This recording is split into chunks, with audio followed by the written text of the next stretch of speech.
All right, I show it's 4:30. We'll call to order the City of Bella Vista Board of Zoning Adjustment. Call the roll, please. Ellis. Here. Warner. Here. Plesson. Here.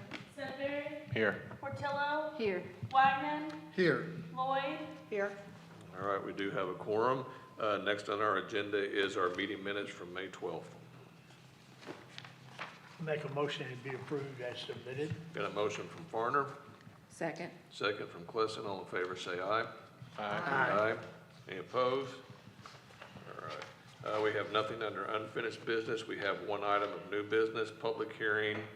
The public hearing is zoning variance 2025-59851, a variance request on a residential fencing requirements for an existing unpermitted fence at 3 Carton Place. Planner LaRue. Good afternoon, board members.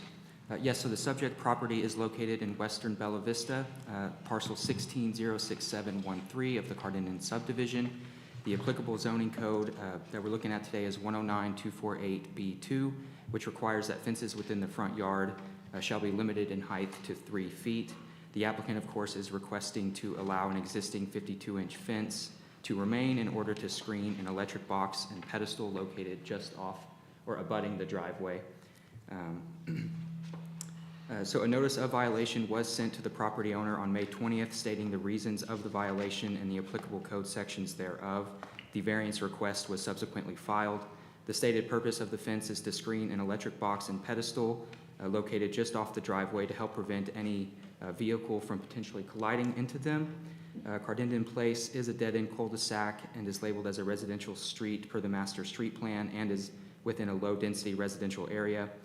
Staff finds that the placement of the electric box is not of the applicant's actions. However, strict enforcement of the ordinance would not cause any undue hardship, and the house would still continue to exist as the R1 district intends. All legal notifications have been met, and there has been no public comment at the time of the report.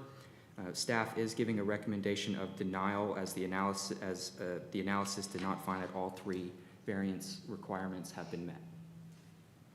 Any questions for staff? Is the applicant present?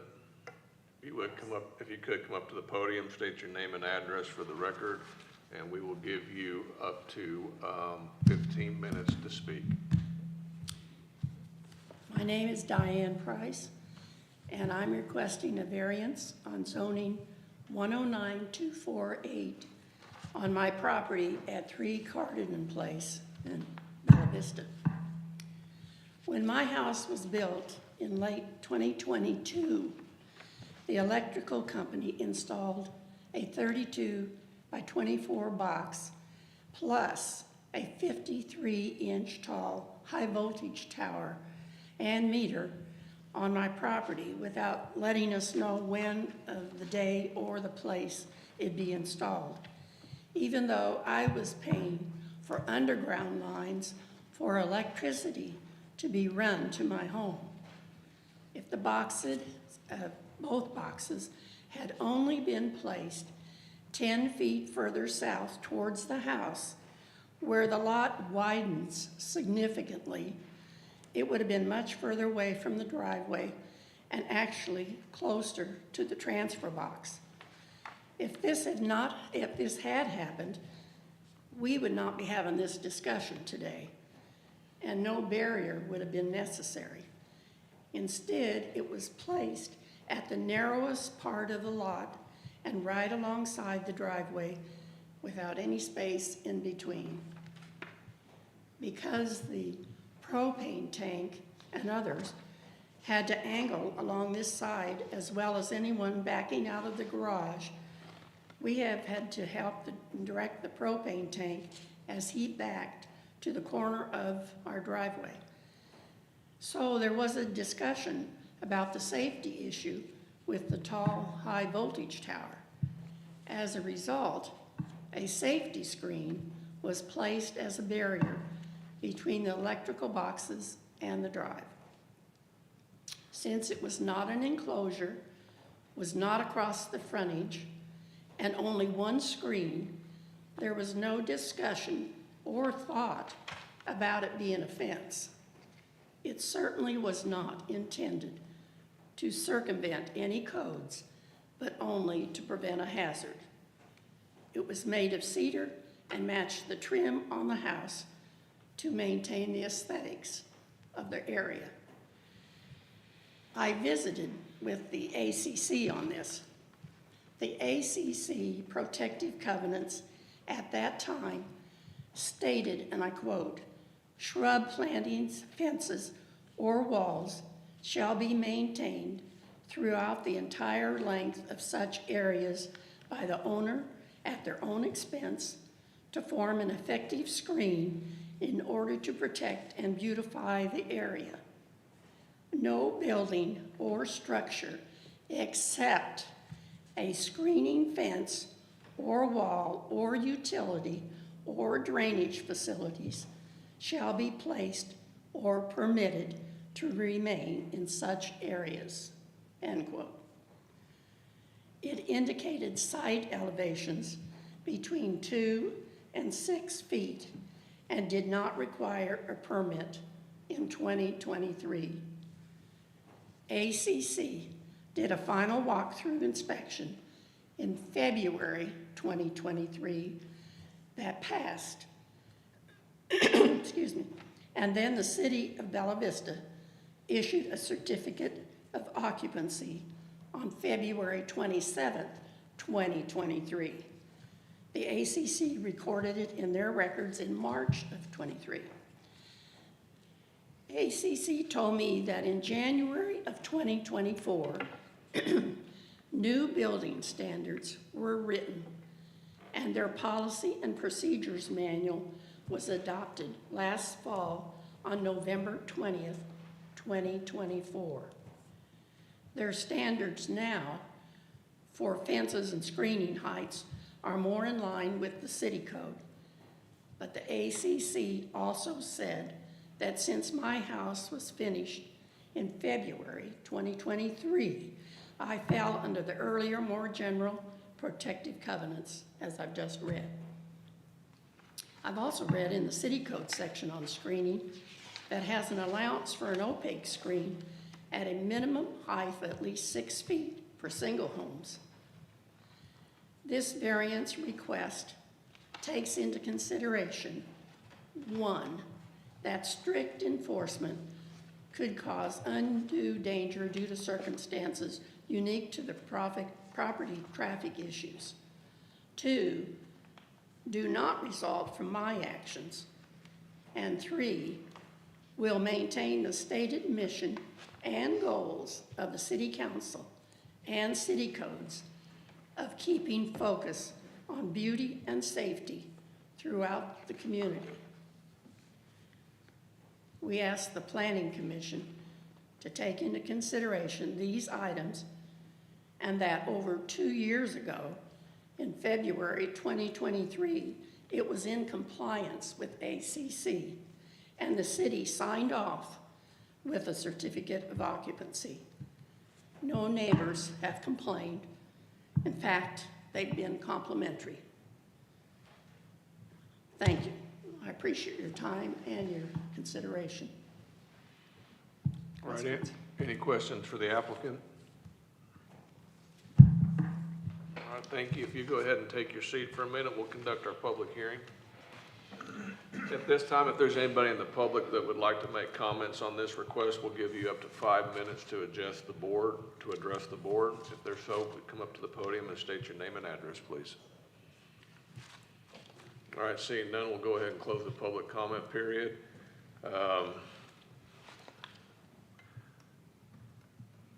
have one question Fire away. of staff. Was that fence there when the certificate of occupancy was granted? I'm not sure when the fence was actually put up, just that the notice of violation was sent in May of this year. And that a permit had not been pulled for it. That is an unpermitted fence that never got city approval. But was it there when the certificate of occupancy was issued for that property? Right. We can confirm that, however, it still wouldn't be permitted if they had. That's not what I asked. We understand. I wanted to know if it was there when the certificate of occupancy was granted. Is that a yes? Oh, no, I'm agreeing with what he said. If there's not an inspector here, we can't confirm that for you, but we can look into it. But that would be if this got tabled to further deferral or something like that, but we can't confirm that right here. There's not an inspector here.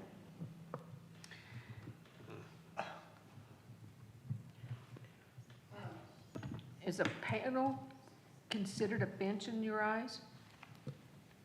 Is that a fence? Yes, it's a Or is that a fence. panel? It's a fence.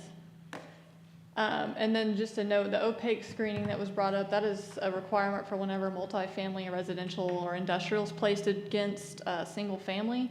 That non-single family use must screen that use from single family with a minimum of a 6-foot screen. Just to clarify that as well.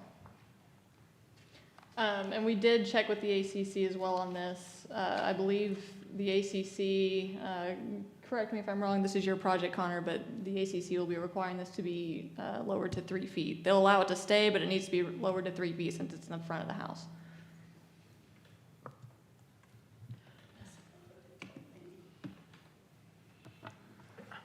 How tall is that tower? Is it taller than 3 feet? Yeah, it's 52. There's a photo on the screen for you. Yeah. Yeah, it's 52 inches tall. Question. Yes, ma'am. At first, I thought that that was landscaping, not a fence, but our definition of fence does say materials that are used to mark a boundary or a means of protection, privacy, screening. So that's where it becomes a fence, apparently. And about the certificate of occupancy, according to the dates the applicant gave us, it was there before the certificate of occupancy and wouldn't have been a requirement of the inspector who granted the C of O to point out that that was an unpermitted fence before granting the certificate of occupancy. That's what kind of concerns me about this whole thing. I understand. It's just unfortunately, if the inspector missed it, it doesn't bring it into zoning compliance. No, I So understand. that's where we're at. I understand. Yeah.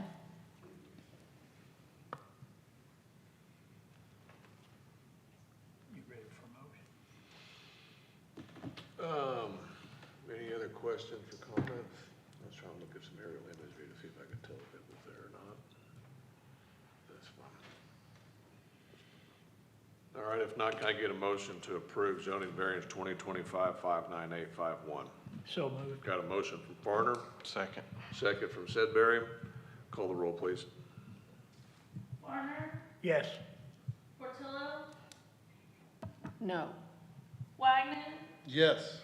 Lloyd, No, Plesson, No. Sedbury, Yes. Ellis, No. You have to tell me what the total count was. 4 to 3, no. 4-3 no. Staff Three will and get, staff will get with you on next steps, ma'am. Thank you. Next up, we have open discussion. Anything for open discussion? Staff does not have anything at this time. All right, then we will go ahead and close our Board of Zoning Adjustments and move right into our Planning Commission meeting.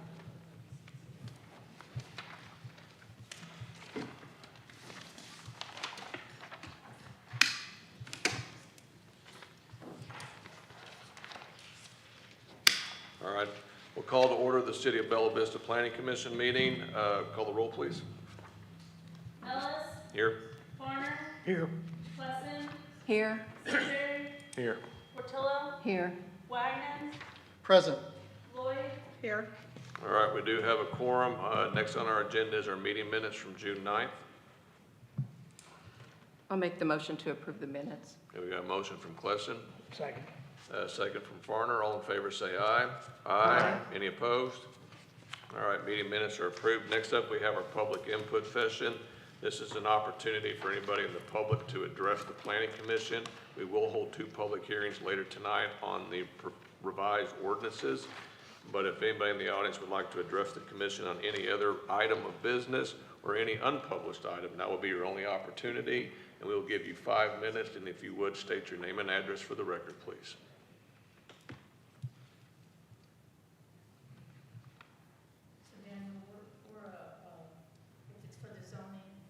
we're holding public hearings later for the zoning. All right, seeing no one, we'll go ahead and close the public input session. We have nothing under unfinished business. First up, we have waiver 2025-59726A and plat 2025-59124, planner Grady. Good evening, Commissioners. This property is located in the central area of Bella Vista within the Town Center North Commercial Subdivision. Per Code Section 107-128, incidental subdivision reviews, and Section 107-130, Section 4, adequate right-of-way per master street plan. The applicant is requesting a waiver for a right-of-way of 50 feet for Highway 71 on-ramp identified as major arterial on the master street plan. And the intent of the project is to clean up property lines for a previously approved large-scale development on June 9th, 2025 for Town Center. The precise nature and extent of the proposed property line adjustment remains indetermined. The materials provided do not currently include a depiction of the recorded property boundaries as documented by Benton County per Plat 2004 for the north of Town Center. Staff has requested the applicant to submit an updated illustration reflecting the official parcel delineations. The adjacent land use includes R1 single family, C1 neighborhood commercial, C3 central commercial. The 2040 comprehensive plan recommends this area for type 1 neighborhood center hosting a mix of uses. Our master street plan labels Lancashire Boulevard as major arterial, Town Center as non-classified, and is adjacent to a priority 1 bike lane, and also requires a 50-foot right-of-way dedication for the Highway 71 on-ramp. The area is not affected by a floodplain. No public comments have been received. There are several outstanding comments, and the applicant has waived their 60-day review requirement. Therefore, staff recommends tabling this item. You recommend tabling on both items? No, this is just for the waiver A. There is going to be a next agenda item for waiver B. What about the plat? Yeah, the plat tabling, yes. Okay. Sorry. Any other questions for staff? Not if the applicant would come up to the podium, please. Simply put, are you waiving your 60-day time limit constraints and agree to be tabled to the August meeting? Yes. All right. We get a motion to table waiver 2025-597-268 and plat 2025-59124. So moved. Got a motion from Bertello, Second. second from Farner. Call the roll, please. Patillo, Yes. Wagner, Yes. Lloyd, Yes. Klessen, Yes. Sudbury, Yes. Farner, Yes. Ellis. Abstain. Next up, we have waiver 2025-59726B, a waiver request of retaining wall setback requirements for proposed retaining wall. Planner Hyatt. All right, thank you. Again, this is the same Town Center property. Section 107-342E2 states retaining walls shall be placed a minimum of 7.5 feet or 1.5 times the height of the wall, whichever is greater, away from all property lines. And in cases where the retaining wall is supporting an access drive, the wall shall be allowed up to the front property line. The applicant is requesting a waiver of the retaining wall separation requirements from a previously approved large-scale development for the site reconstruction of the parking lot and retaining wall on the western side of the existing Town Center shopping center. Again, the subject site zone C3, the applicant was proposing to reconstruct the parking lot, removing the existing remnants of the previously demolished structures and returning the area to green space while also replacing the retaining wall. With the proposed property line adjustment and reconstruction of the wall, property line setbacks would no longer be met, thus requiring the waiver request. The max height of the wall would sit just over 13.5 feet, requiring 20.4 feet of separation from the newly proposed property line. And as it exists, the wall will sit roughly 3.9 feet from the proposed property line. Again, Town Center is a private road, and per the master street plan, the site is surrounded by major arterials to the west and south. Staff finds the applicant is creating the separation hardship due to the placing the proposed property line. However, the existing retaining wall currently supports both the parking lot and private Town Center road as it sits. Granting the waiver likely wouldn't be detrimental to the public health, safety, and welfare or injurious to other property in the area, nor prevent the orderly subdivision of other land in the area. But as with the previous item, with tabling, staff finds that if the property line was to change, there's possibly the need to table this item until we know for sure where that property line is going to be. Happy to take any questions. So we are recommending to table this as well, since the plat was tabled. Correct.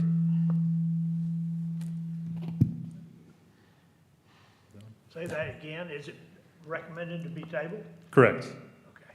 Until we can sort through the property line adjustment, just to make sure we have it nailed down. Any other questions for staff? Now the applicant present can come up to the podium, please. Yeah, state your name for the record, please, and who you represent.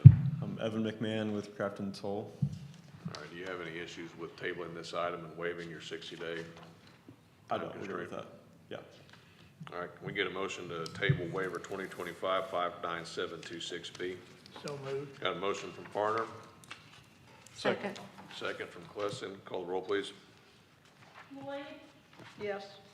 Klesson, Yes. Sedberry, Yes. Farner, Yes. Portillo, Yes. Wagner, Yes. Ellis, Abstain. All right, that item is tabled as well. That takes us on to public hearing number 1, ordinance, a proposal for a new section 109 of the municipal ordinance known as the zoning and development ordinance, along with any accompanying zoning map presented by Director Robertson. Okay, before I invite Freese and Nichols up to the podium to give their presentation, I did, just for those that attended tonight, want to give a direction of what this process is looking like moving forward, the options that may happen, and et cetera, just so everyone understands where we're at, what phase we're in, and how this works. So essentially, we're in phase 4, which is the adoption. I did thoroughly explain the timeline of this project within my staff memo to you guys that was published on Friday, outlining the beginning of this project since mid-2022 to now. However, just for simplicity purposes, this is an ordinance. The map is an ordinance. 107 and 109 are both ordinance changes, which means legislative bodies give the final determination. So tonight, the Planning Commission, before this public hearing that we noticed the public on, this Planning Commission may only make a recommendation. Should they recommend approval tonight, that does not mean that it is approved. It still has to go through the City Council for at least 3 readings, should they choose to read it all 3 times, which means 3 months worth of more public engagement at the City Council level, as well as any changes that the City Council may see fit to do on their end. So with that said, on top of that, 3 months with City Council, and then if they don't change or extend or minimize, which I doubt they would, highly doubt they do, I can't speak for them though, the enactment date would be 60 days from date of publication. So the date that council approves this, that means that it would not take effect until 60 days from the time we notice the public that it was approved. So we're still looking at maybe 5 more months, before this would become an enacted ordinance. Should that follow that. However, the council could table it, you guys could table it, there's no, whatever you guys decide to do, whatever the council decides to do, just at its, what would you call that? I guess that would be the traditional route, should it go that way. We're looking at potentially 5 more months before this would be something that staff could enforce. With that said, Dawn is here and Jake is here. They have a presentation prepared for you tonight. We have that at the forefront of the packet, so if you all would want to go first, and then I can come in with the additional information. A lot of the information I provided to you before this weekend was how we got here, why we started this project, really big on the intent as to why council gave their blessing back in 2022, and we budgeted for this, was to implement the adopted comprehensive plan of 2040 and the maps within it, the objectives within it. That is why we started this, and that is how we got here, because our current code that we are enforcing now does not speak to our adopted comprehensive plan, neither does our zoning map speak to our future land use plan and the other maps within it. And so essentially, just to summarize that, this is why we're here. We've had this plan on a shelf and we're ready, that's why we're here to implement it, so that way staff can enforce it with legislation. With that, I turn it over to Dawn with Freese and Nichols for their presentation. Thank you. Good evening, Commissioners. Dawn Warwick with Freese and Nichols, and I know we've been, I'm sorry? Oh, I'm probably just not standing close enough. I'll lean in. All right. Some of this presentation, I believe most of you were at the work session that was conducted on June 30th. So I may move pretty quickly through some of those slides. We inserted some additional slides just to bring everybody up to speed as to what modifications we've made based upon the conversation that was had on the 30th, as well as, I know you had a pretty extensive follow-up discussion, and we have received some additional comments. We've been working closely with staff over the last couple of weeks just to ensure that they've fed us the material that they believe is reflective of the comments and discussion that's been had, and we've kind of collaborated on making modifications to bring chapters 107, 109, and the map to what we're talking about today. So the posted documents are still the ones, if I'm not mistaken, that reflect what was discussed and posted for that June 30th date. So there may be some additional amendments that we would like to present and recommend based upon kind of what's happened in the past couple of weeks. So I think that gets us technically where we need to be. Jake Lange is with me this evening. Jake has done the heavy lifting in the last couple of weeks because I've been on vacation. So we may drag him up here to help with some of the clarifications, but he and some of the other staff in our office have been, like I said, communicating with your staff on the regular for the past several days to get this pulled together. The first few slides, really, this is just to kind of refresh the diagnostic report that was generated. Was sort of an intensive review of existing codes as well as policy documents adopted by the city, including your comprehensive plan, to ensure that we had a good understanding of what the policy situation is, what guidance the city has with regard to future growth and land use, and where we needed to go in and start making adjustments. So the diagnostic objectives here are very similar to some of the project goals that staff mentions in their memo for today, but that have sort of been a recurring theme throughout the course of the project to really align your regulatory tools with your policy document, which is the comprehensive plan. The way that the ordinances are organized, Chapter 107, this basically gives you sort of the overall structure. We retained the sort of articles. The series of content sections include general provisions, subdivision design standards, performance guarantees and maintenance, procedures, administration, definitions, and then some appendices that are adopted by reference or referenced as supporting materials. This sort of shuffles some of the organization of your existing content, but we felt like the flow of this is it sort of follows the questions that people tend to ask. What are the requirements? Where can I do this? How do I do this? Who's responsible for making decisions on these types of actions? And then definitions and other references. Similarly, Chapter 109, dealing with zoning, follows a very similar structure. Where, what are the zoning districts? What uses are allowed in those districts? What are the development standards that apply to all general development applications, as well as those that are specific to certain types of uses? What are the procedures for zoning-related development applications? What happens when there's a nonconformity? Who's in charge of enforcement, and what are the processes related to that?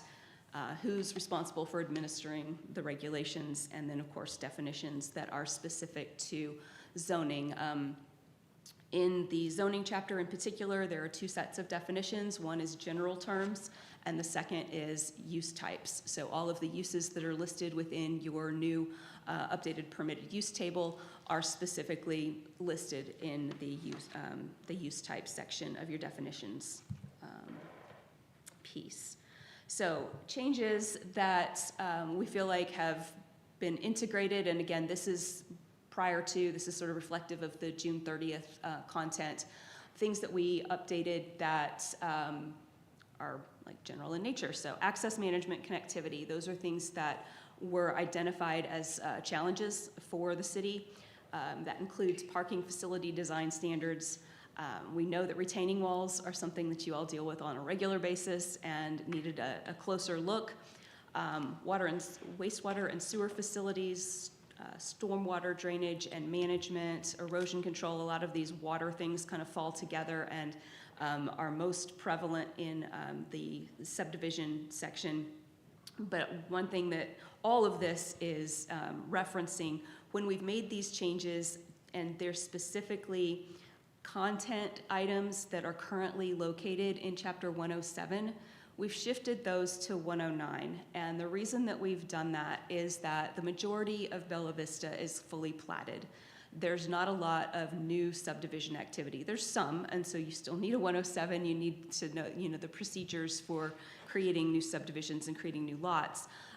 But the actual design and development of those lots primarily happens at the building permit stage, at a site plan stage, as opposed to kind of fresh through the platting process. So these pieces of content have shifted over to 109 and really apply to any application that is going through zoning site or site plan approval.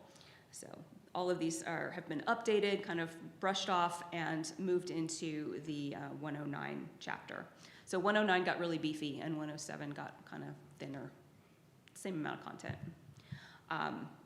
The procedures within 107, we sort of moved those around a little bit to better define the subdivision types. And so there's a little bit of a shifting in where content's listed there relative to how to move through the procedures for creating plats and lots of record. All right, so other updates, and this is specific to Chapter 107. There was a statement in 107-004 that provides kind of went into depth about the various types of easements that are applicable, that the provisions of that chapter apply to. And we kept the statement for the most part, but we took the specificity out of it. So it now states any right-of-way or easements as opposed to listing a variety of different types of easements. That just means that all easements as opposed to the ones that we tried to not have any gaps in. That was really just a means of us fixing and making it more flexible, that all easements are applicable to the legal provisions of Chapter 107. Also, there was a typo. We fixed that. There was a reference to a different mapping terminology relative to survey standards. We updated that to reference the Arkansas State Survey Standards. In the general improvement standards, we made a few adjustments. There was a reference that needed to point to the city engineer, as a lot of the things within the subdivision criteria do point to. Updating to ensure that there is that the city really only wants to accept electric copies of plats and other types of development applications, and then also expanding the radius for the requirement of pedestrian facility connections. So those were updated since the June 30th conversations. Similarly, the width of alleys, the minimum width was increased to 12 feet. Let's see. A pre-application conference is required for preliminary plats and plat vacations. And there was also language added or clarified to ensure that applicants can submit a site plan and a plat concurrently, so that those are going through review together. Clarification on approvals for a certificate of occupancy and in the enforcement section of Chapter 107 was also provided. We do have the red lines. They're very small. I don't know that this is super helpful, but if the red lines within the document that I'm going to flip through really quickly right now reflect the changes that I've just sort of outlined for you. We can look at them specifically if y'all have any particular questions on that. So let me know if there's anything. And this, I think, gets us through Chapter 107. Are there questions or concerns relative to where we sit and what we've adjusted to Chapter 107? They did get a copy of they got a clean copy published, Yes. and then they also got a redlined They got a change tracker copy as well on Friday. Cool, so all those tiny word pages that I just flipped through should be part of your packet. Okay. The zoning districts, this moves us over into Chapter 109. There's an equivalency established so that proposed districts and existing current districts sit side by side, so you have the opportunity to sort of see where we've made adjustments, where we've proposed combining existing districts and referencing those into a single district, and vice versa. So that's what this represents. We wanted to do this to ensure that we have the ability within your new menu of districts to address the type of uses and the sort of development patterns that the community has identified through their comprehensive plan, through our stakeholder conversations as desirable.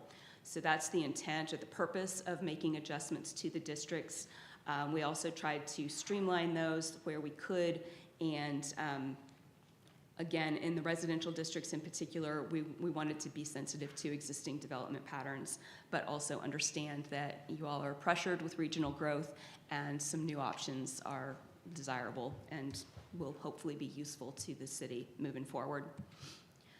This is just a kind of graphic description, but each of the new zoning districts, these are the colors that align with the updated zoning map and the purpose statements that you find within the text of the new Chapter 109. So this one obviously is very small scale, but the zoning map has been updated utilizing those equivalencies that I mentioned 2 slides back, and also using specifically the future growth map that's identified, or that's part of your comprehensive plan. So it has a variety of different nodes, and those nodes identifying the different centers, so community center and other types of destinations. It also created the trailside stop overlay concept, and so you see that reflected here with these green dots for areas that are applicable or that apply to that concept, to that development pattern. The trailside stop is also established within the zoning districts as an overlay so that the underlying zoning designation applies. However, there's an overlay on top of it that provides different opportunities for properties that are proximate to trailheads. And then Dawn, one point of clarification, I'm not sure, I saw some looks up here. The exhibit that she had up is from June 30th. Correct. That is not the revised map that you got in your packet. So that's her exhibit she's discussing. That's not the one we're going to talk about later. Yeah.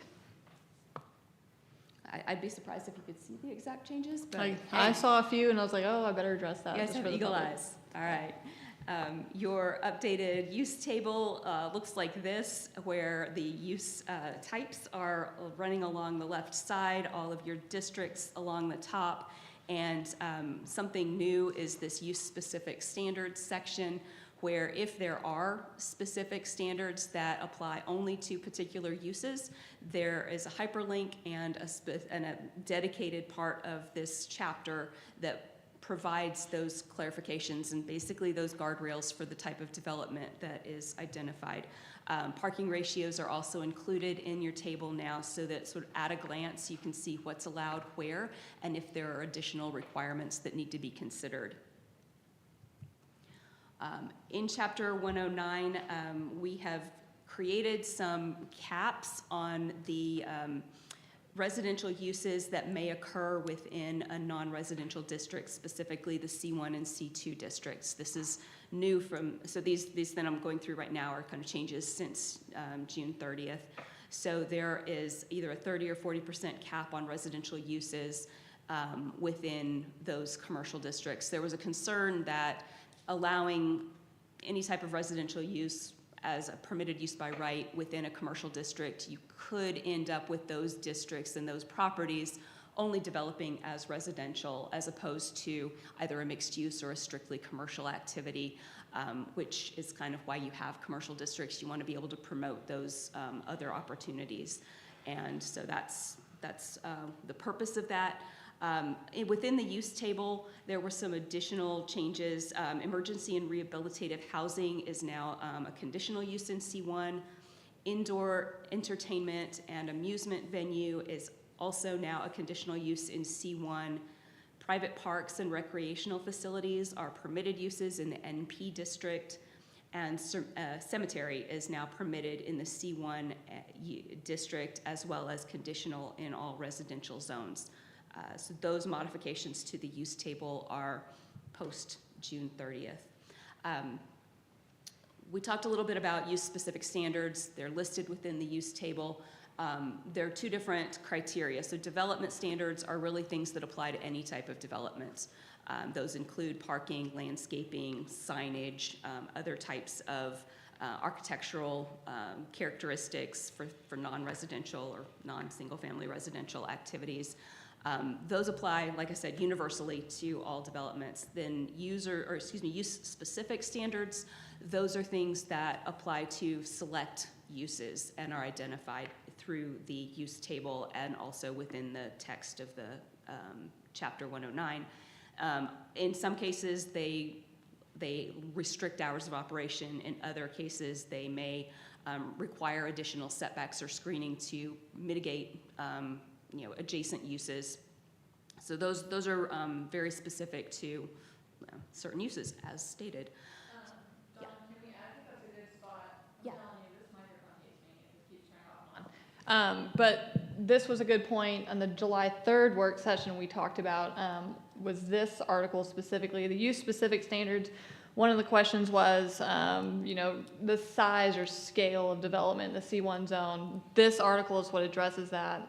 Jake provided some great examples to kind of address that specifically, but for example, the proposal of 109-018 limits any retail adjacent to residential to 15,000 square feet, which is about a third of the size of a standard box store. So there are size limitations built in here that produce an actual scaled retail or commercial, depending on what kind of use it is. If it's adjacent to residential, it minimizes the impact through all of those bullet points that she has up on the screen. The size limitation is just a good example that Jake provided before this meeting, but that's a lot what we talked about on July 3rd, so I just wanted to bring your attention. That is what addresses those concerns or the adjacency issues and limitations. Excellent. So retaining walls. We now have proposed only one threshold for requiring engineered drawings for getting a permit for a retaining wall. So basically, we selected the highest standard that was previously applied. So this is going to apply to retaining walls that are 4 feet or taller from the natural ground to the top of the wall. Outdoor site lighting, these regulations, what we wanted to do with the outdoor site lighting was ensure that you can provide lighting to accommodate safety and make sure that people can see where they are and what they need to see in order to be safe in their surrounds, but not to shine light upwards and provide so we don't want to provide any or cause any light pollution or light trespass from one property to the next. But again, we wanted to ensure utilizing fully shielded lights, you can still provide lighting for safety. There are architectural design criteria included for non-residential and mixed-use developments. Multifamily developments are also subject to these standards, so that's basically anything 3 units and larger. And so what we're trying to accommodate with these standards is a development aesthetic and also uniformity with regard to the type of design criteria. There's still plenty of flexibility within these criteria for architects not to be completely hamstrung in the way that they design these projects, but also having some parameters that ensure that there are not large blank unarticulated wall surfaces, for instance, and not undesirable materials utilized that reflect generally the type of development that we see currently in the majority of the city. The sign regulations, this was a fairly substantial update, ensuring that First Amendment and content neutrality requirements are now reflected within your sign criteria. It provides a way to measure the guidance and provides guidance for applicants as to how to measure display surface area of new signs. So the intent there is to ensure that you're compliant with state and federal laws, but also to minimize or limit sign clutter and visual clutter along your roadways in particular. Steep slopes, this is also an area that has been addressed and is new to your code. What we wanted to do was ensure that basically as the steepness of a site increases, the amount of impact and the amount of development that occurs on that site needs to be reduced. So there's a scale here that identifies a range of slopes. We understand that there are some very steep properties within the city, so we tried to make sure that we were not causing any property to basically be completely hamstrung with regard to the amount of development that can occur. So 55% or steeper is really the only area that would be fully restricted with regard to development opportunities. As a dimensional criteria, I think that's something that could be varied under consideration if there were special circumstances and hardships. So with regard to Chapter 109, some additional changes since June 30. Size limitations on taverns and bars are part of the red lines. Outdoor mobile or temporary vending is now allowed on vacant and undeveloped property. It had been restricted prior. Dimensional regulations, it was updated to prohibit electric meters along the front plane of residential buildings. Bicycle parking, that was found to be a little unclear, so minimum of 2 spaces are now required. And with regard to temporary signs, those criteria were adjusted because it turned out the way that it was originally written, it would have allowed a temporary sign with extensions to basically be there for a year, and that's really not temporary. So we provide some better clarification with regard to how long temporary signs can actually be utilized. Okay, so then on the procedures side, this table is kind of what leads and guides the procedures section of Chapter 109, and it identifies, of course, the type of application, whether or not a pre-application conference is required, what notice is required, and then who has approval authority over those types of applications. So whether it's a review, a decision, or a recommendation, or an appeal, that's what the letters in the far right columns within this table indicate. So that was an update just to give an at-a-glance understanding of where different applications, how they move through a review process. Oh, and that's a close-up of it. I should have looked at that left. Should have shown you that when we were talking more specifically. Sorry about that. Site plans. So site plan approval is required for any new construction or expansion of buildings, increasing the floor area by 10% or 2,500 square feet. New construction or expansion of parking lots, so impervious surface, paved area, also same expansion, 10% or 2,500 square feet. And then new construction within an approved planned zoning district, or planned zoning district, sorry. Those are the categories of development activity that would go through the site plan approval process. Site plans themselves would also include parking plan, landscaping, lighting, a facade plan, and steep slopes plan as applicable to ensure compliance with those development standards that are all universally applicable. There could be other things that need to be shown on that site plan if there are use-specific standards that also apply that need to be demonstrated on the site plan.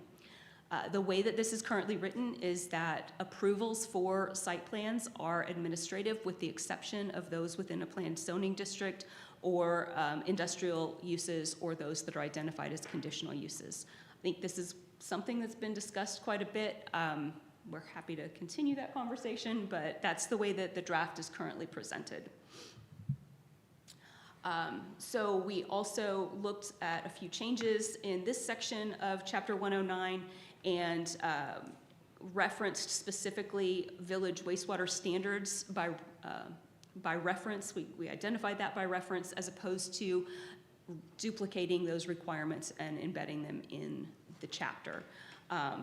Notice by certified mail to property owners within 200 feet for site plans was also added to the criteria for Chapter 109 for site plans.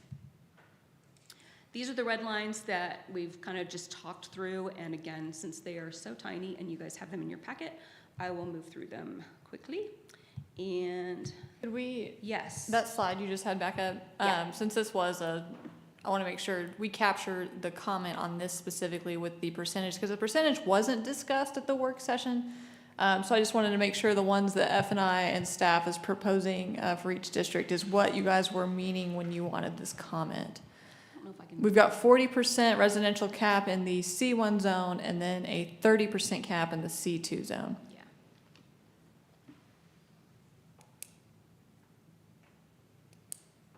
Everyone's Works shaking for their me. heads? Okay. No outright objections or? Questions? Just to make sure, that doesn't mean that I could buy the site and put 30% of the site into residential with no commercial? Within any one development in a C1 district or a C2 district, no more than 40% for C1, 30% for C2 of the total finished floor area shall be occupied by residential uses. Finished floor area, not site, great. Correct, not Thank- site. That, yeah, that's good. Any Okay. other thoughts? Oh, sorry. Yeah. All right, moving on. Sorry, Don. No worries. All right.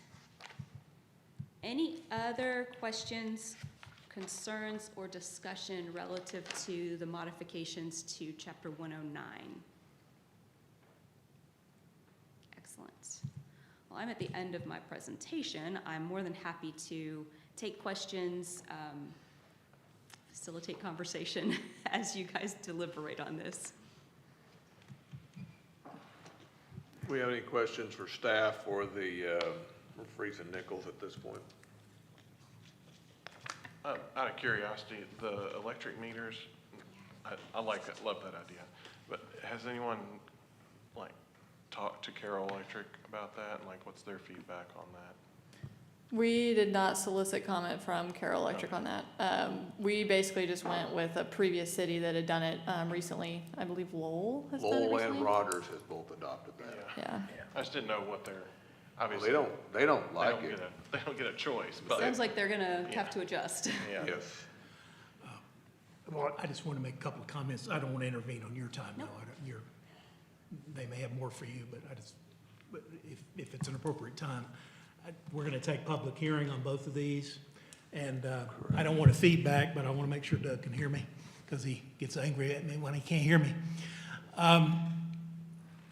Two things that have come up in the past related to zoning changes.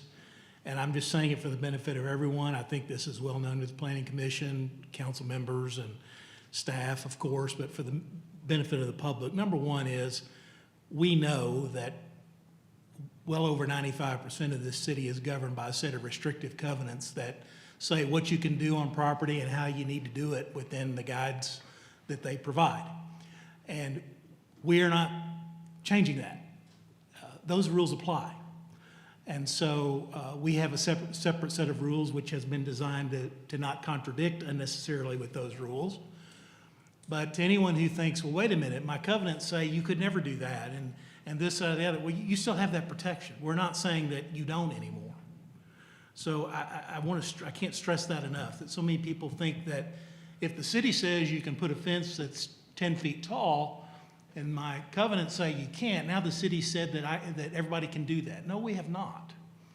And so I want to make sure everyone understands that's hearing this, number one. Number two, as it relates to the map and the particular zones that are being assigned to the various lots throughout town, the point of any zoning ordinance is to implement the master plan. That's the plan that we've talked about, the 2040 plan that we adopted a few years ago. And that's what the city's looking at, because that's what the city has said, this is how we want our town to develop between now and 2040. And so we're going to implement rules that make that happen. We will invariably hear people say, but I don't use my property that way. I have a fast food restaurant there, and you've zoned it where I can't have a fast food restaurant. Yes, you can have a fast food restaurant there. You're pre-existing, non-conforming use. You're allowed to continue to do what you're doing there. So we don't go through the whole town and zone everything the way it is currently used. That entirely defeats the point of a zoning ordinance and to implement planning at all. So you may hear people request that. And so I just want to make sure people understand that the goal of the city is to try to make the master plan happen. It's planning for the future. And if people think, well, wait a minute, I'm doing something else, it needs to be zoned the way I'm doing it. That's not the point.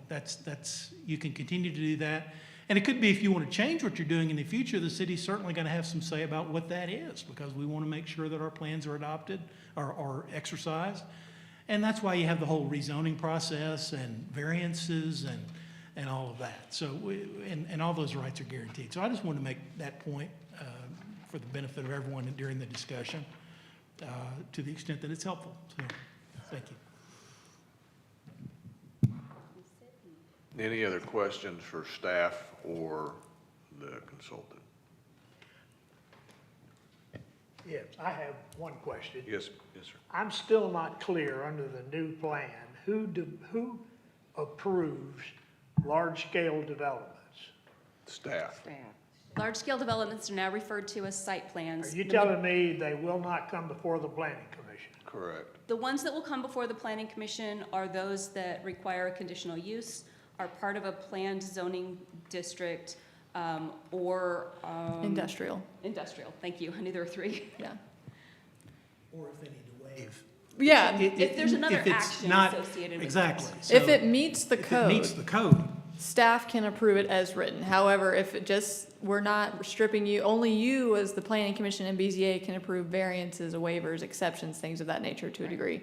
So none of that, the CUP still come to you, ordinances and plans still come to you. That is the reason for your existence, is for that. But just the site plan, if it meets the code as written, since you have to approve it anyway, you can't deny something that doesn't meet codes, then staff's just gonna approve it as proposed. We did add in the requirement to notify within 200 feet Correct. of a project. Well, I still have the issue of, while I know the staff does a good job and all that sort of thing, I think the citizens would like to have some independent people look at some of these site plans before they get large-scale developments. And I think it's inappropriate for the staff to have complete approval on them. Isn't this what we talked about at the last meeting, that with that concern is if you're unsure or if you feel like it needs to come to us, you will? Because isn't that part of the new rule now by the state, or am I thinking something totally different? We're all on the same track, but I think a few things are getting mixed up a little bit. Okay. So yes, F and I proposed to create a deferral that if it's something staff feels uncomfortable approving, then we could defer it to the planning commission. If it's not industrial, CUP, or PZD. Right. Now, what we were talking about at the last meeting is that the new state law, Act 591, that goes into effect August 5th, that you guys are no longer the appeal board for staff. You guys were the appeal board of these people sitting right here. So when I deny a site plan, or Christopher denies something, whatever it is, a sign permit, those used to come to you, and starting August 5th, that will now go to city council. So anything that staff approves and or denies can be appealed to city council now, or a secondary board. I can't quote what it is. I think it's a business type related board, but that authority was removed from you guys. And so that is, if staff was uncomfortable with approving something and we thought that this is vested, this is a planning commission approval, then there is a deferral written in there that would go through a planning commission route. Am I correct? It was presented at the June 30 meeting, but it is not in that draft, so it would need to be adopted. Okay, so that would be, if you guys wanted to do that, I thought we'd written that in. Since the June 30th meeting, we voted in that section. Okay. That's what I thought. Yeah. Okay. One of the things I wanted to add on Doug's question about going ahead and having a review potentially by the planning commission, and that is, if it's compliant, if the staff says it's compliant, then if you deny it because people are upset, you're violating the Constitution. I mean, that's not an action you can take. So the key is to make sure that the requirements, and that's what this process is right here, to make sure the requirements are what you can live with. And so, you know, that's the importance of this process right now, because if we're saying there could be a compliant development, site plan, that could be in full compliance, but it's so odorous and distasteful to everybody, we couldn't stand it, then we gotta look at the requirements. But we can't just deny them if they are compliant. And just one more thing I want to add. If the staff says, no, it's not compliant, then they still have process they can go through to have that further determined if, you know, so that is a process that still exists, so there's due process there. I don't want to get into a big argument about it, but it seems to me to be appropriate that a committee appointed by the city council should review all large-scale developments before they're agreed to.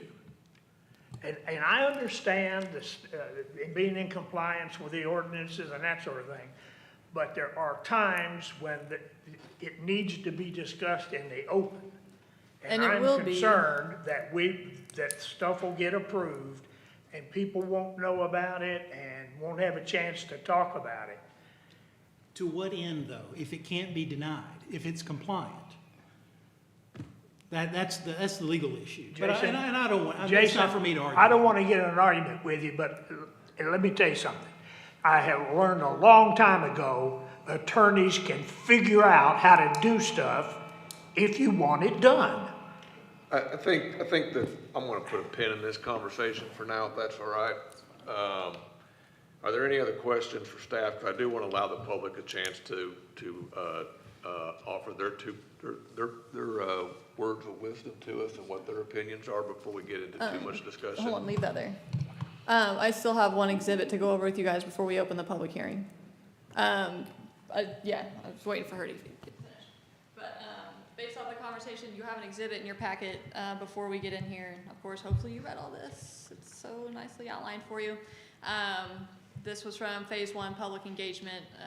We can go through this, but again, this is what we were talking about during phase 1, the over 1,000 comments we collected based off the comprehensive plan and the stakeholder engagement. That is what initiated the first few drafts and how we got to where we are.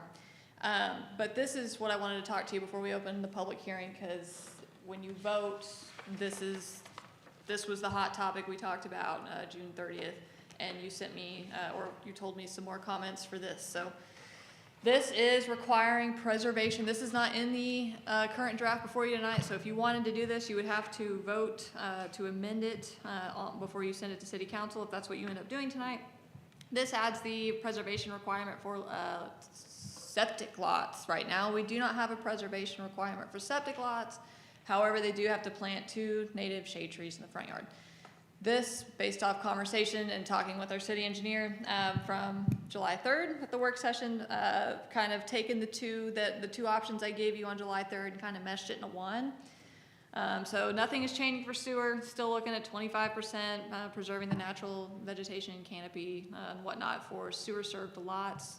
Administrative modification still allows up to 5% for those. However, entirely new is for on-site wastewater systems or septic systems for low-density residential development sites. So your single-family homes, your duplexes. 10% of the existing natural vegetation and tree canopy shall be preserved. Areas of preservation, per the conversation we had, shall include the side yards behind the rear plane of the structure as well as the rear yard to make up that 10%.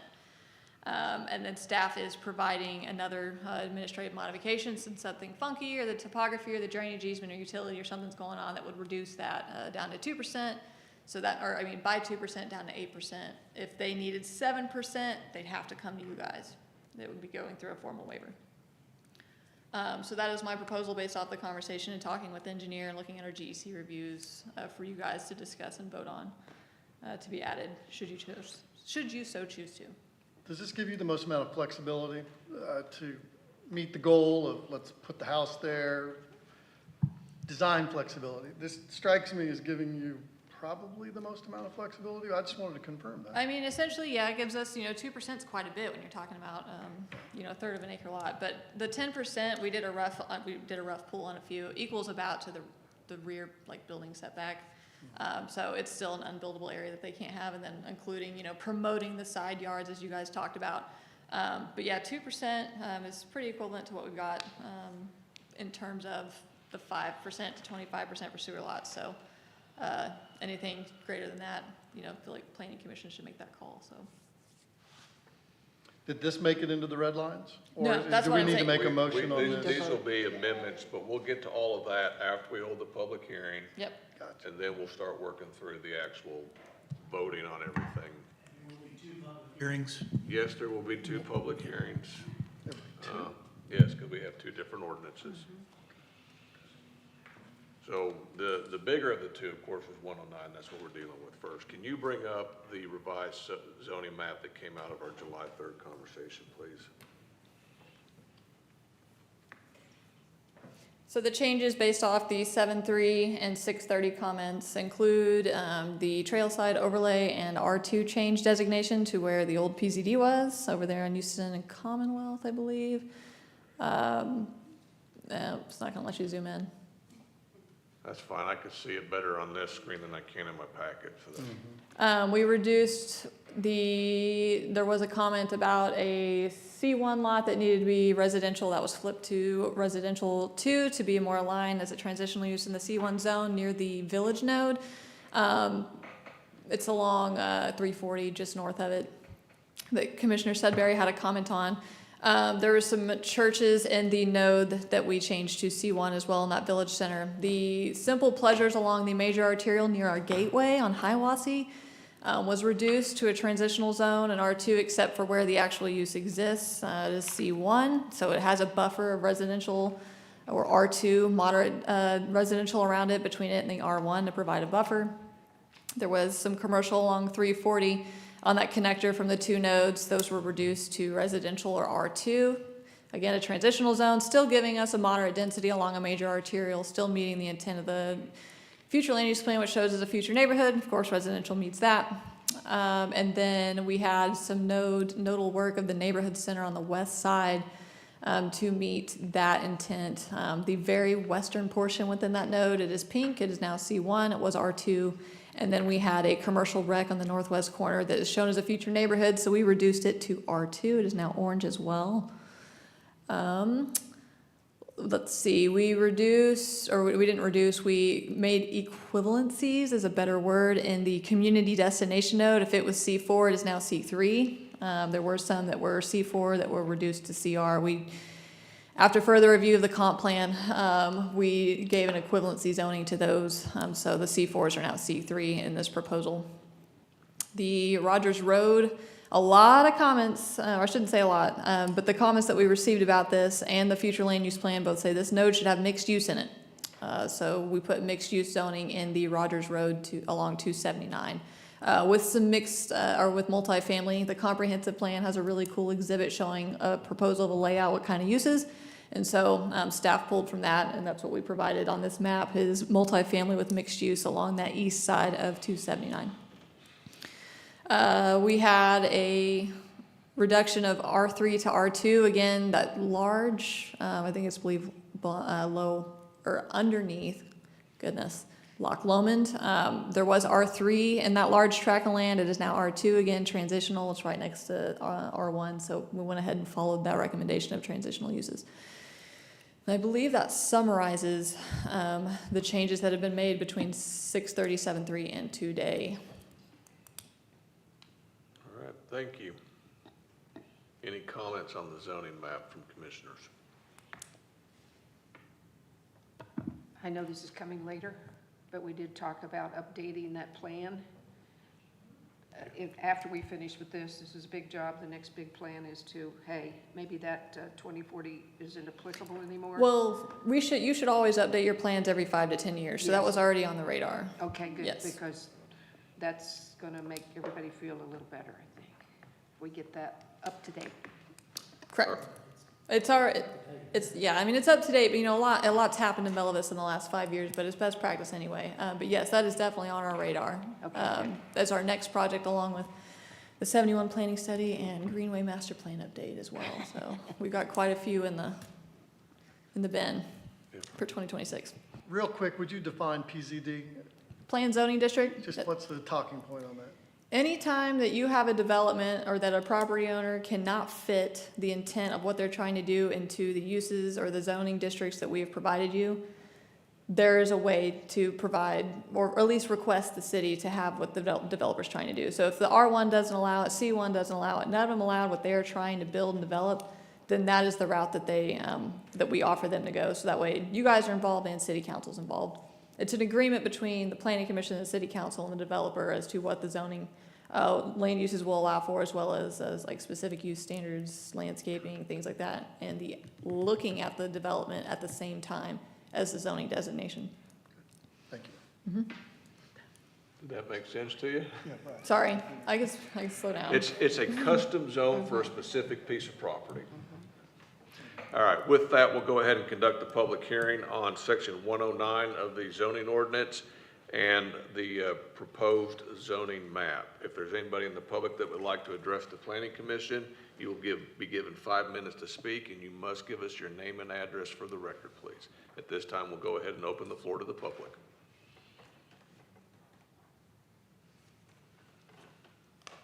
My name is Tom Strodbeck, and I live at 26 Sullivan Drive in Bella Vista. And I just want to yield my time to Peggy Lucas and just say that I'm in support of her comments. I'm sorry, say that again. I said I'd like to yield my time to Peggy. Can't do that. Can't do You that. can take your 5 minutes, she can take her 5 minutes. Okay, thank you. Thank you.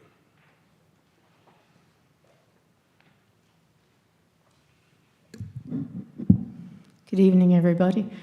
Peggy Lucas, I live at 23 Dewsbury Drive. I've been a resident of Bella Vista for 17 years. My concern is around the building of commercial in residential areas. It's that zoning map right there. And so two things about it. One, the building of commercial in residential areas, but it's also, do residents know about this? And so there's a lot of information on the site, and if you go to the site, you can see it all. It's difficult to understand it on, I'll tell you. So, Taylor's been living in this world for years, and our consultant group's been living in this world for years. But now it's all coming down to how is this going to affect me and where I live in my neighborhood. And so I sent a couple emails out to you guys, one on Thursday and one today. You can send more out in an email explaining yourself than you can up here. I remembered 3 minutes, but so it's 5 minutes now. And that was the reason for the email. So I do want to appreciate you, any of you who read the emails. And so another point is, when you don't see residents in this meeting, it doesn't mean residents don't care. And so case in point, and I hate to bring this up to you who have been around for a while, but I was walking along the Greenway one day, and I saw a red sign, public hearing, on the we call it Dollar General site because that's what we all know it by, but it's the parcel owned by Cooper on Houston and Commonwealth. So that all of a sudden prompted all the, what's going on here, the phone calls, and then people got engaged and thousands of people came forward. They wouldn't have all been in these meetings, but they were there because the sign provoked the conversation, and many people were passionate, and we sent, people showed up and we sent petitions and all of that. So I say all that to say the second point is residents being informed of that zoning map right there and what's going on with the project. So I likened it in the email, the example of the POA, the emails that are going out about the rate assessment. Everybody knows about it. It's controversial, but everybody knows about it, and they know everything about it. The flyer went out. Tom Judson had community meetings, so they all have the information to vote with. And so I ask the same of you, Given the scale of what we're doing here, do we not owe it to residents to get information out there, to have community meetings, to push information out there to them? So lastly, the Dollar General parcel and the many others like it, I know of about 8 areas. Taylor did tell me that some of those went to R2, so I have to look at that. But those going from residential to commercial is a pretty big deal to a lot of residents. It affects where they live. So I'm asking 4 things of you. I am asking to table the vote until you can do more due diligence on this. I'm asking to go parcel by parcel. You know, if not all, but on the ones that are going from residential to commercial. People need to understand how they could wake up one morning and their world will be different based on what's in the parcel next to them. So I'm asking to divert the vote in order to go do due diligence and go parcel by parcel, and to also create a zone that restricts commercial use in residential neighborhoods. So you're talking R and you're talking a C. C is carte blanche. You know, you could have a vape store here, you could have a Dollar General there. There's nothing restrictive about a C in a commercial area, based on what I understand. So I'm asking you, don't rezone vacant parcels from residential to commercial without a public hearing and vetting with residents and pushing information out to the public on those changes. So that's all I have. 45 seconds left. So there's a lot of work that's been done on this project, and there's a lot of good things going on. But at the end of the day, you don't want people waking up saying, what just happened to me? And so I appreciate the work you're doing. Taylor, I appreciate the work you're doing in our consultant group. I would just say that we're at a point where you need to bring residents in. So thank you. Thank you. Is there anybody else in the public that would like to address the commission concerning the changes to Chapter 109 or the zoning map? Seeing none, we'll go ahead and close the public input session and take it back to the commission. As I've seen it right now, we have 2 things that we need to consider as amendments to the code. If so, Commissioner Farner would like to change the site plan approval process to be by the Planning Commission versus by the staff. And then also we have the preservation requirements. We'll have to take those separately unless I'm missing something else. No, I did want to get clarified before the administrative. This is what I wanted to add at the end of that is currently, our current code, staff can approve certain things. Every development gets 1 administrative review by staff. So like not all large scales come through the Planning Commission right now. So that's just one thing. If we did change everything to Planning Commission, that would be a reduction in staff authority than what we currently have. So if that's something that you guys wanted to talk about amending, then my question would be, would it be to reflect what we currently have, which is every developer gets a one-time administrative review from staff up to a certain point, up to a certain expansion, up to 50%. They can increase the building up to 50% is what the current code, and they get one staff review from us. Or would it be just a strip of all staff authority and have Planning Commission approve everything, even increase or expansions to the building? That's the only thing I would add for that conversation. We would just need clarification in that.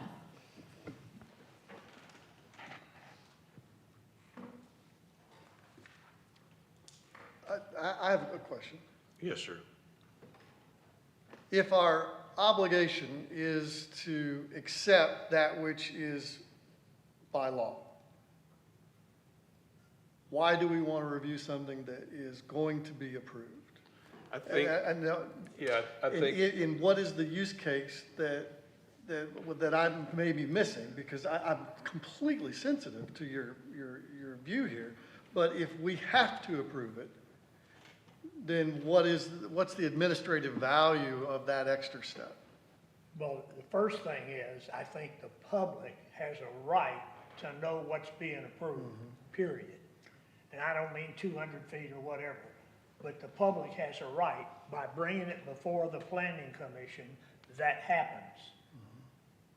And that's the way I feel about it. I don't think the staff's going to approve something wrong, but I think the things as big as large-scale developments need to come before this Planning Commission.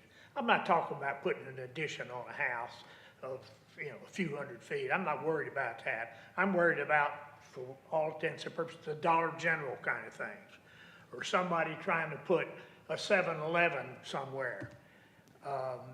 It needs to be out there in the public. But, And I think by bringing it before us, that would happen. and I just want to confirm too, so like you guys still control the zoning map, which would dictate what goes where, which would tell us what we can approve. So if there was a site, like for example, if someone wanted to put a Casey's on an R1 corner lot, it would die immediately. Staff wouldn't even accept the site plan review because you guys zoned it as R1 and said, no, we want a single family house here. Yeah, they would not be compliant, so we couldn't even accept the site plan. So like you guys will still determine what goes where by this tool right here. We can't override this. This is you guys. You guys in council, right? You guys recommend to council. And you said there was a way, if somebody really truly objected to what you did, for them to be able to take that somewhere to, Well, if Feel it's, it. if it's legally compliant, yeah. then it would, then not necessarily if we're talking about the development stage. No, I don't know. I If understand. we're talking about zoning, you know, rezoning. No, I'm not I'm talking not- about that. I'm just saying, does the, with his concerns, Yeah, well, I just, I want to get this, because this is a conversation between commissioners, this is not a conversation between staff and right, commissioners. right. And what I'm hearing is this is all about public notification. And I think we can handle this some way. I mean, I understand with notifying the public in 200 feet, and it may be just as simple as saying, hey, we need to notify on the city website or whatever, these are the projects that are under review this month by staff. I don't care how we do it, but we're requiring public submittals. But I mean, I can tell you right now, the public does not review our agendas. They don't come to our meetings unless there's a public hearing and they get notified specifically by that. And so I'm not really sure, I understand the concerns, but I'm not sure that we're accomplishing anything by making everything come before the planning commission, other than for us to say, yep, staff did it right. Could it be called, what did we used to call it? I can't remember now. Consent items. But it's still adding time to the review process. For what purpose? I mean, we That's could true, ask I staff to understand. give us a report every month and said, here are the projects that are under consideration for review by staff right now. We can have staff give us a rundown of what they're looking at, if I that's what we see. want, a report of what's But nothing on currently the in agenda for the meeting. I don't know what we're gaining by making an applicant wait an additional 3 weeks to come to us and us say, yes. I mean, because we cannot legally deny something. So Right. what are we doing? If it's all about public notification, there has to be a way to accomplish that without adding an additional 3 weeks onto the process. Yes, ma'am. and I just wanted to provide more clarification. I'm wondering if there's some confusion on what our current process is. If a large-scale development site meets the code, there is no public notice that goes out right now. We don't notify, we don't put an ad in the paper. The only notice that is the media or whoever subscribed to us on Civic Clerk that an agenda's been published. If they meet the code, then if it meets the zoning, if it meets the zoning code, the 107, the land use, everything is good to go. There is no public notification, there's no sign, there's no certified mail, there's no legal ad. The only time we notify the public is when they are requesting a variance or a use change or a conditional use. That is whenever the notices go out.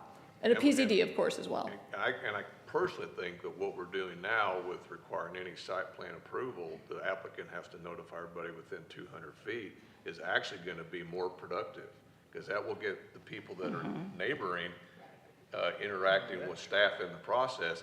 I don't know what the commission adds to that process. I think it will be better. We're making it a little more flexible for the developer, but we're also engaging the public more. Just in a different way. In a different Just way. in a different way, yeah. What's the language on the 200 feet? How do we notify them?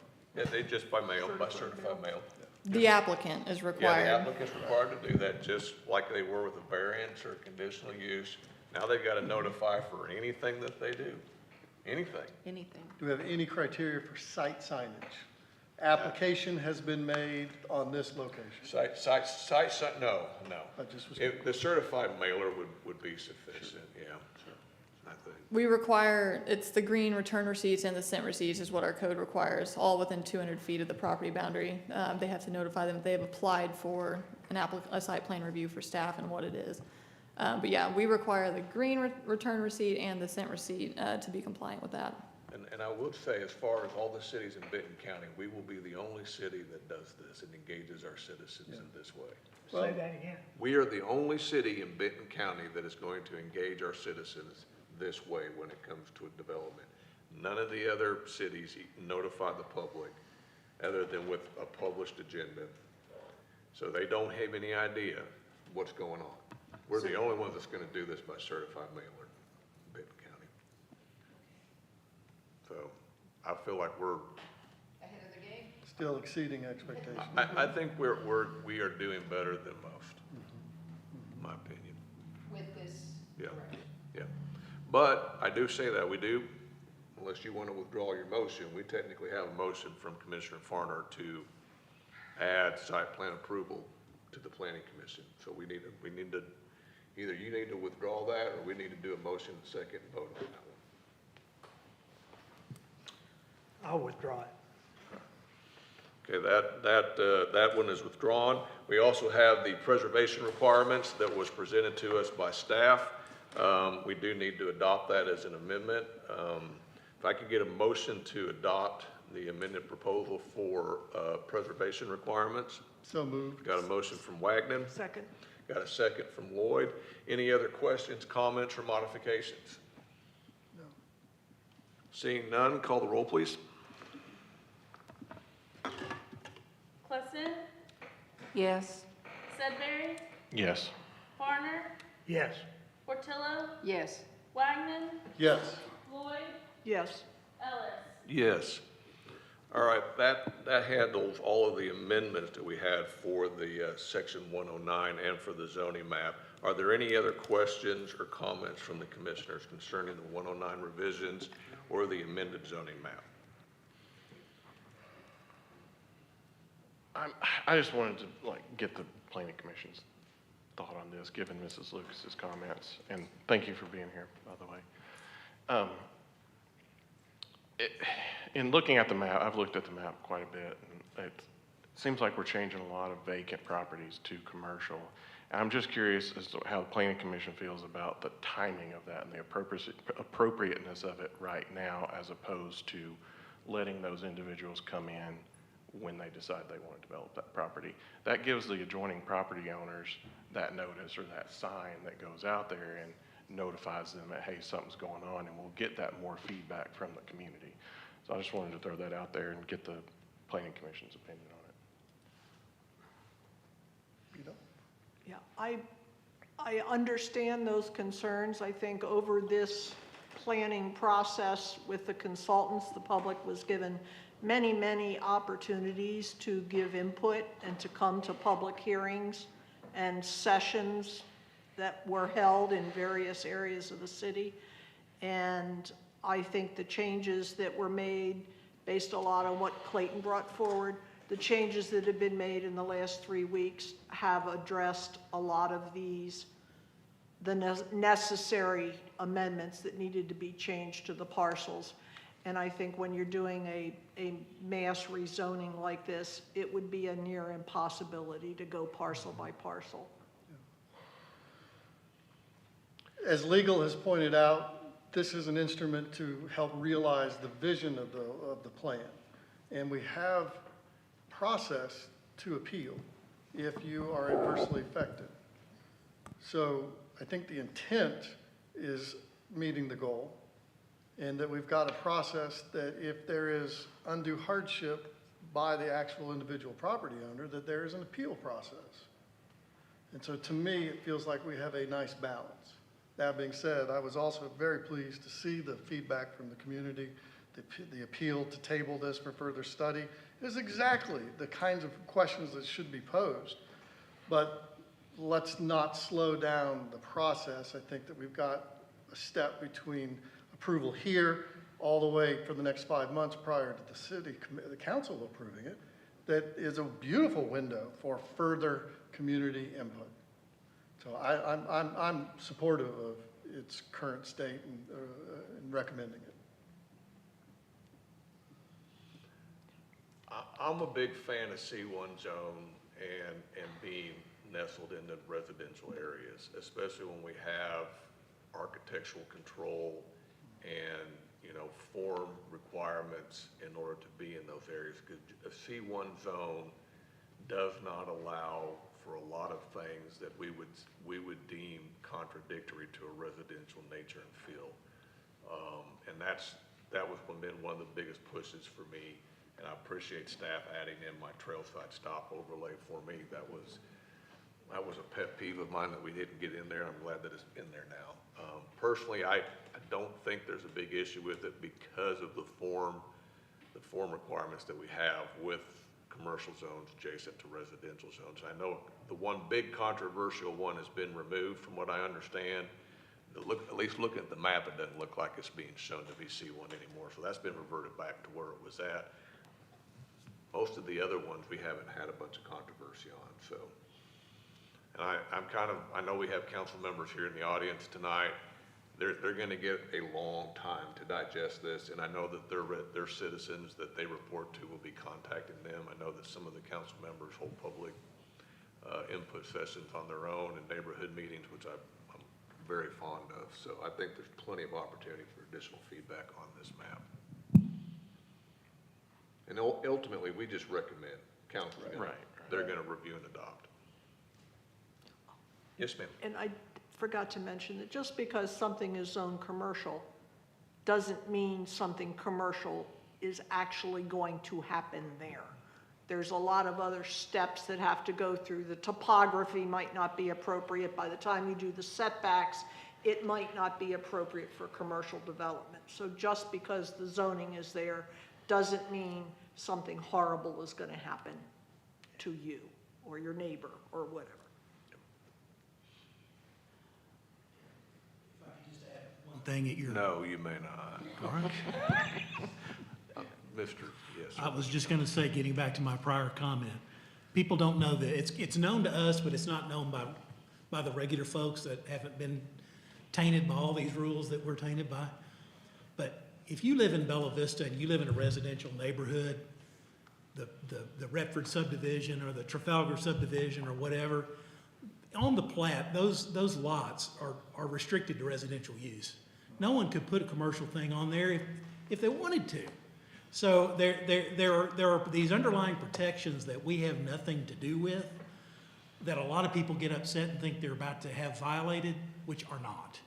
And of course, I can't speak to any one particular parcel, one particular neighborhood, but just people, I would encourage everybody to keep that in mind, that all those rules, all of that, keep in mind, before there was a city here, that's the only thing that protected people in Bella Vista from there being a gas station next to their house. Because those lots are restricted, and they still restrict it. So anyway, thank you. Any other questions or comments from staff? We are going to take this one under two separate votes. So are there any other questions or comments? If not, can I get a motion to approve section 109 of the municipal ordinance code known as the zoning and development ordinance? So moved. Got a motion from Klesson, Second? a second from Lloyd, and this will be a recommendation to city council. And that's with the amendment. That's with the amendment, yes, ma'am. All right, can we call the roll, please? Sudbury, Yes. Varner, No. Portillo, Yes. Wagner, Yes. Lloyd, Yes. Cluson, Yes. Ellis. Yes. Can I get a motion to approve the proposed zoning map, or recommend the proposed zoning map to city council, please? So moved. Got a motion from Portillo, Second. second from Wagner. Call the roll, please. Varner, Yes. Portillo, Yes. Wagner, Yes. Lloyd, Yes. Cluson, Yes. Sudbury, No. Ellis. Yes. All right, the section 109 and the zoning map will go on to city council with the recommendation to adopt. Next up, we have ordinance section 107. dealing with the subdivision code. Any questions or comments from the commissioners?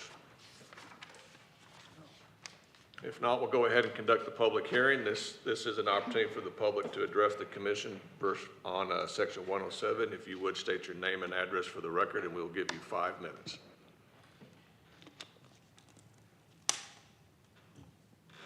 All right, seeing none, we'll go ahead and close the public input session.